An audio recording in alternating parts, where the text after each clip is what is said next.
মাটির পুতুল প্রাচীন বাংলার রাজধানী কর্ণসুবর্ণের নাম আমরা শুনেছি। সেই কর্ণসুবর্ণ থেকে সময়ের গতিপথ পেরিয়ে আজ বর্তমান মুর্শিদাবাদের কাঠালিয়ায় তা আজও প্রাণ পাচ্ছে। আর সেখানেই প্রতিনিয়ত নিঃশব্দে নিরলসে তিনি কাজ করে চলেছেন। কিন্তু সময় বদলেছে, আমরা জানি, বিশ্বায়নের যুগ।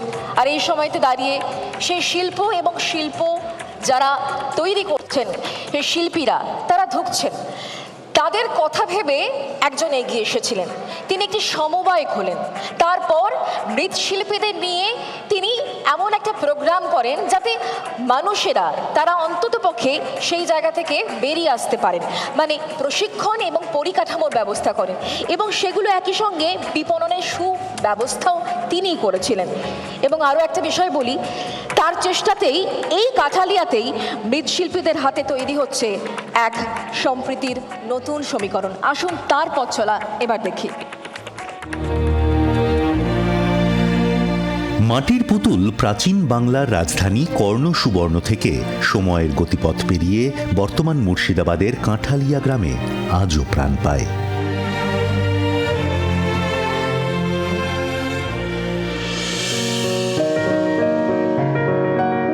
সেখানেই প্রতিনিয়ত নিঃশব্দে কাজ করে চলেছেন তিনি। মাটির সঙ্গে তাঁর বন্ধুত্ব পারিবারিক। এই কাজ শুধু তার পেশা নয়, তার পরিচয়ও।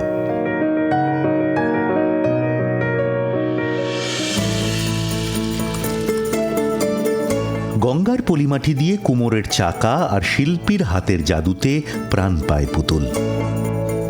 সাদা পুতুলের গায়ে লাল কালো ডোরাকাটা দাগ হলো এই পুতুলের বৈশিষ্ট্য। সময় বদলেছে, মানুষ বদলেছে, বিশ্বায়নের ধাক্কা লেগেছে পুতুল শিল্পে। তলিয়ে যেতে থাকে মাটির পুতুল শিল্পের ভবিষ্যৎ। ব্যাটন ধরলেন তিনি। গ্রামের মৃৎশিল্পীদের নিয়ে গঠন করলেন সমবায়। সংকল্প অঞ্চলের প্রায় 500 পরিবারকে আধুনিক প্রশিক্ষণ ও পরিকাঠামোর মাধ্যমে মৃৎশিল্পকে যুগোপযোগী করে তোলা, একই সঙ্গে বিপণনের ব্যবস্থা সুনিশ্চিত করা।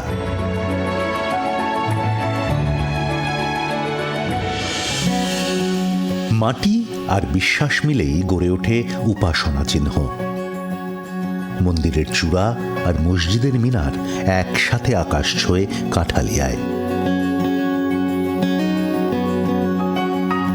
শিল্পীদের হাতে তৈরি মিনার পৌঁছে যায় দেশের সীমানা ছাড়িয়ে বাংলাদেশ, আফগানিস্তানেও।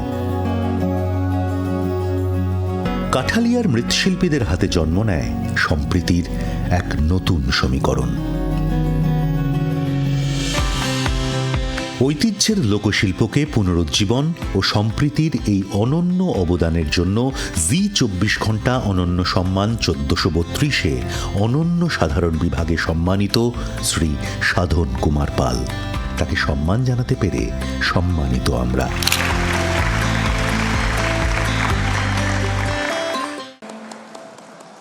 আমি সাধন কুমার পালকে মঞ্চে আসার জন্য অনুরোধ করব। সাধন বাবু প্লিজ। আর একই সঙ্গে মঞ্চে আসার জন্য অনুরোধ করব মিস্টার রক্তিম দাস, সিইও জি মিডিয়া। মঞ্চে আসার জন্য অনুরোধ করব নিমুলিট স্ট্রং ম্যানকাইন্ড ফার্মা লিমিটেডের ব্র্যান্ড ম্যানেজার মিস্টার অভিক রয়কে।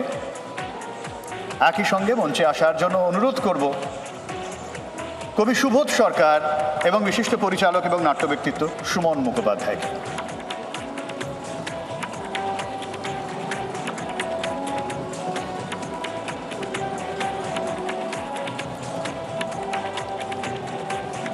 আমি শুরুতেই উত্তরীয় দিয়ে সম্মান জানাচ্ছেন মিস্টার রক্তিম দাস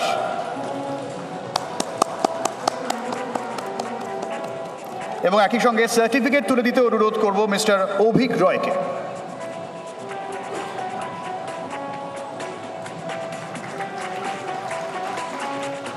সুবোধবাবু এবং সুমনবাবুকে অনুরোধ করব ট্রফি তুলে সম্মান জ্ঞাপন করতে।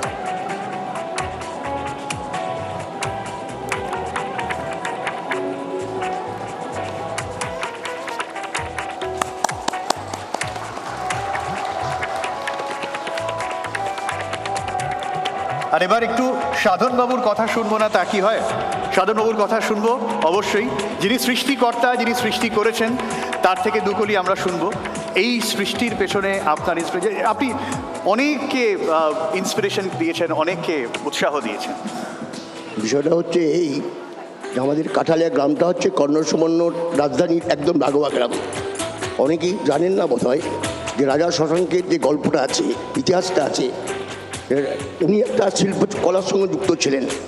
আমরা এভাবেই পেয়েছি বংশ পরম্পরা আমাদের ওখানে যতগুলো শিল্পী আছে এই কাজের সঙ্গে যুক্ত। ওখানে যখন খনন কার্য হয় তখন মাটির নিচে যেসব প্রোডাক্টগুলো পাওয়া গেছে ভাঙাচোরা, এই মসজিদের মিনার, মন্দিরের মিনার, বিভিন্ন ধরনের পুতুল, আরও আনুষঙ্গিক যেগুলো অবিকল একই জিনিস আমাদের শিল্পীরা তৈরি করে। এই নিয়ে তখন এত বেশিকেনা নাই, সমস্যা আছে, খুব অভাব। অনেকে কাজ ছেড়ে দিয়ে বিদেশে চলে যাচ্ছে, দেশের বাইরেও চলে যাচ্ছে। এর মতো অবস্থায় আমি চিন্তা করলাম যে এই জায়গায় দাঁড়িয়ে কীভাবে কী করা যায়। 1994 সালে আমি একটা সমবায় সমিতি গঠন করার উদ্যোগ গ্রহণ করি। তৎকালীন ডিএম স্যার, যিনি আমাদের মুখ্য সচিব হয়েছিলেন মনোজ পন্ত, তিনি আমাদের জেলার ডিএম ছিলেন। তিনি আমাকে সাংঘাতিকভাবে সহযোগিতা করেছিলেন। তিনার সহযোগিতা প্রেরণা আমাকে অনেক দূরে নিয়ে গেছে, অনেক দূরে নিয়ে গেছে। এবং উনি প্রতি ছুটির দিনে চলে আসতেন, শিল্পীদের বাড়ি বাড়ি ঘুরতেন। না, কিন্তু একটা বিষয় তো জানতে হবে, আপনার এই সৃষ্টির মধ্যে কিন্তু একটা অপূর্ব সম্প্রীতির বার্তাও রয়েছে। অবশ্যই। এই যে দেখছেন কাঠালিয়ার মিনার, সারা ভারতবর্ষের মসজিদের উপরে কালো মিনার, আর মন্দিরে বিভিন্ন কালারের মিনার হয়, সোনালি, রূপালি, লাল, অনেক রকম হয়। এই যে একমাত্র কালো মিনার যদি সারা ভারতবর্ষে যে কোনো মসজিদে দেখবেন, আচ্ছা, এই প্রোডাক্টটা কাঠালিয়ার প্রোডাক্ট। আচ্ছা। অনেকে হয়তো জানেন না, অনেকে তৈরি করার চেষ্টা করেছিলেন কিন্তু তারা টিকতে পারেনি। আচ্ছা। 1000 বছরও যদি বাইরে পড়ে থাকে তার ডিসকালার হবে না, রং চড়বে না, নোনা লাগবে না। সেই পুরনো সৃষ্টিকে ফিরিয়ে আনার জন্য আপনাকে অনেক অনেক ধন্যবাদ সাধনবাবু, অনেক অনেক ধন্যবাদ, অনেক ধন্যবাদ আপনাদের প্রত্যেককে, অনেক ধন্যবাদ। হ্যাঁ, আমিও জি বাংলাকে সকলকে আমি আমার পক্ষ থেকে, আমার সমিতির পক্ষ থেকে, আমার 500-550 শিল্পীর পক্ষ থেকে ধন্যবাদ জানাই যে এই অসাধ্য কাজকে সাধন করার জন্যে।